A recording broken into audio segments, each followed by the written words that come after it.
Hello everyone, তো আমরা সেদিন গিয়েছিলাম বহরমপুর ফুড ফেস্টিভ্যালে।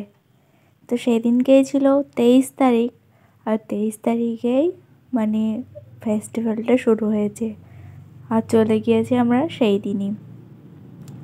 তো একটু ঘুরলাম, বেশ ফাঁকা ফাঁকাই ছিল, কিন্তু অনেক কাউন্টারগুলোই বসতে পারেনি। দু একদিন পর হয়তো ভালো জমজমাটি হবে। ফাঁকা ফাঁকাই ঘুরতে কিন্তু বেশ ভালো লাগছিল। তো তোমরা কে কে ফুড ফেস্টিভ্যালে যাচ্ছ আমাকে কিন্তু কমেন্টে জানিও। তো চলো, ভাবলাম যে ফুড ফেস্টিভ্যালে যখন এসেছি তোমাদের সাথে একটু শেয়ার করা যাক।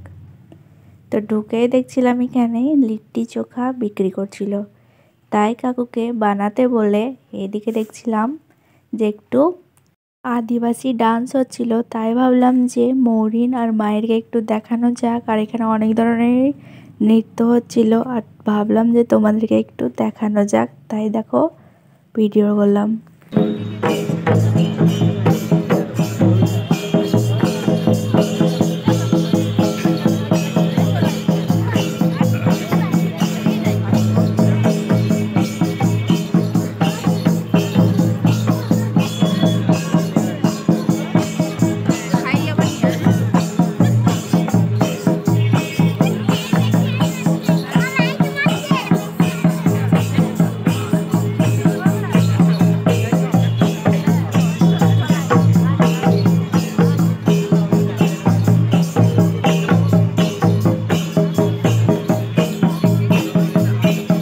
তো এখানে দেখো সবাই কিন্তু এই আদিবাসী ডান্সটা দেখছিল। তারপর একটু দেখে আমরা চলে গেলাম সব দোকানগুলোতে। আর এখানে বিভিন্ন রকম আচার, পাঁপড়, চকলেট এইসবগুলো বিক্রি হচ্ছিল। তো তোমরা এই বহরমপুর ফুড ফেস্টিভ্যালে কিন্তু একবার হলেও যেও, খুব ভালো লাগবে, এবং খাবারের রেঞ্জও সেরম না। তো তোমরা সময় পেলে পুরো বাড়ি সবাইকে নিয়ে এই ফুড ফেস্টিভ্যালে যেতে পারো। মানে যারা খেতে পছন্দ করো তারা তো একবার যেতে পারোই। তো এখানে দেখো পিৎজা হাট থেকে পিৎজা এসেছিলো, মানে একটু নামি দামি বা একটু ভালো খাবার দাবার তারাই আসে। তো এখানে আমি আর মৌরিন হাঁটছিলাম, তারপর চলে গিয়েছিলাম আমরা এই দোকানটাতে। তো এগুলো দেখো কত ভিড়। তার পাশে এখানে দেখলাম যে খাবার মেলাতে একটা অঞ্জলি জুয়েলার্সেরও স্টল বসিয়েছে। তো এখান থেকে আমরা অর্ডার দিয়েছিলাম রাজকচুরি। তো রাজকচুরিটা তো আমাকে ভীষণ ভালো লেগেছে। আর এই যে গরম মশলা, এই স্টলটা থেকে আমরা রাজকচুরিটা খেয়েছিলাম।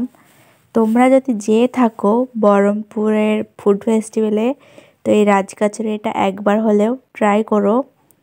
হয়তো ওই 60 টাকা মতন দাম, খেতে কিন্তু অনেক টেস্ট। তারপর এই রাজকচুরি খেয়ে মরিনকে দেখো জিজ্ঞাসা করলাম, মরিন বললো খুব ভালো। তারপর চলে গিয়েছিলাম এই দোকানটাতে, দেখলাম অনেক কিছু খাবার ছিল। তো এই দোকানটার পাশেই ছিল একটা মিষ্টির দোকান। তো মিষ্টির মধ্যে কিন্তু অনেক ভ্যারাইটিস মিষ্টি ছিল, অনেক কিছুই ছিল। তো তোমরা যদি মিষ্টি খেতে পছন্দ করো তো এই দোকানটার থেকে মিষ্টি খেতে পারো। তো দেখো আমি কিন্তু তোমাদের সাথে পুরোটাই শেয়ার করছি। আর এই দোকানটার নাম ছিল নিউ সুইটস মোনালিসা। তারপর এই ফুড স্টলের মধ্যে দেখলাম যে বাইকের কিছু অ্যাড হচ্ছে। এখানে সব রকম খাবারগুলো তৈরি হয়েছিল না। তারপর সামনের দিকে এগিয়ে যাচ্ছিলাম, এখানে কুরকুরে, চিপস সব রকমই বিক্রি হচ্ছিল। আর এখানটায় পুরো তেল বিক্রি হচ্ছিল, মানে বিভিন্ন ধরনের কোম্পানির তেলগুলো বিক্রি করছিল।